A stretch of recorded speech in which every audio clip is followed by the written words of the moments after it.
Funding for this program is provided by. Additional funding provided by.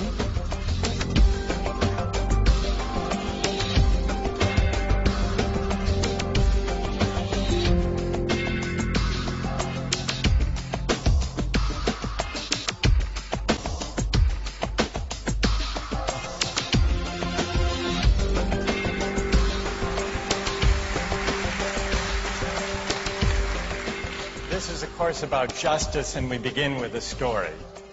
Suppose you're the driver of a trolley car, and your trolley car is hurtling down the track at 60 miles an hour. And at the end of the track, you notice 5 workers working on the track. You try to stop, but you can't. Your brakes don't work. You feel desperate because you know that if you crash into these 5 workers, they will all die. Let's assume you know that for sure. And so you feel helpless until you notice that there is, off to the right, a side track. And at the end of that track, there's one worker working on the track. Your steering wheel works, so you can turn the trolley car, if you want to, onto the side track, killing the one, but sparing the 5. Here's our first question. What's the right thing to do? What would you do? Let's take a poll. How many would turn the trolley car onto the side track? Raise your hands. How many wouldn't? How many would go straight ahead? Keep your hands up, those of you who would go straight ahead. A handful of people would. The vast majority would turn. Let's hear first. Now we need to begin to investigate the reasons why you think it's the right thing to do. Let's begin with those in the majority who would turn to go onto the side track. Why would you do it? What would be your reason? Who's willing to volunteer a reason? Go ahead, stand up. Because it can't be right to kill 5 people when you can only kill 1 person instead. It wouldn't be right to kill 5 if you could kill 1 person instead.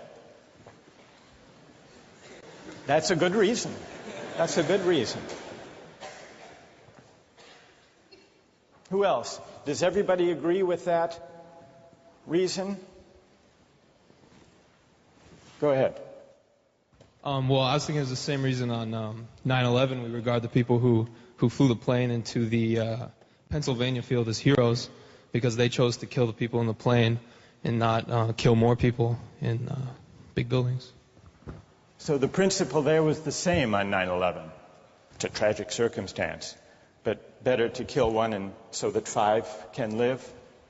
Is that the reason most of you had, those of you who would turn? Yes? Let's hear now from those in the minority, those who wouldn't turn. Yes? Well, I think that's the same type of mentality that justifies genocide and totalitarianism. In order to save one type of race, you wipe out the other. So what would you do in this case? You would, to avoid the horrors of genocide, you would crash into the 5 and kill them? Presumably, yes. You? Yeah. Okay, who else? That's a brave answer. Thank you.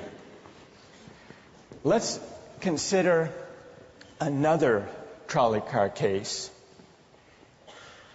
and see whether those of you in the majority want to adhere to the principle, better that 1 should die so that 5 should live. This time you're not the driver of the trolley car, you're an onlooker. You're standing on a bridge overlooking a trolley car track. And down the track comes a trolley car.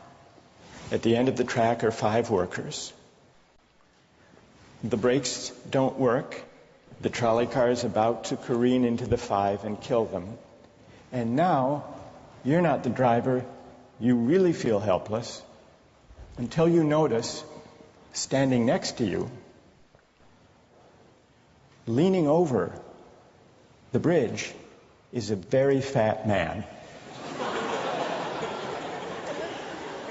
And you could give him a shove. He would fall over the bridge, onto the track, right in the way of the trolley car.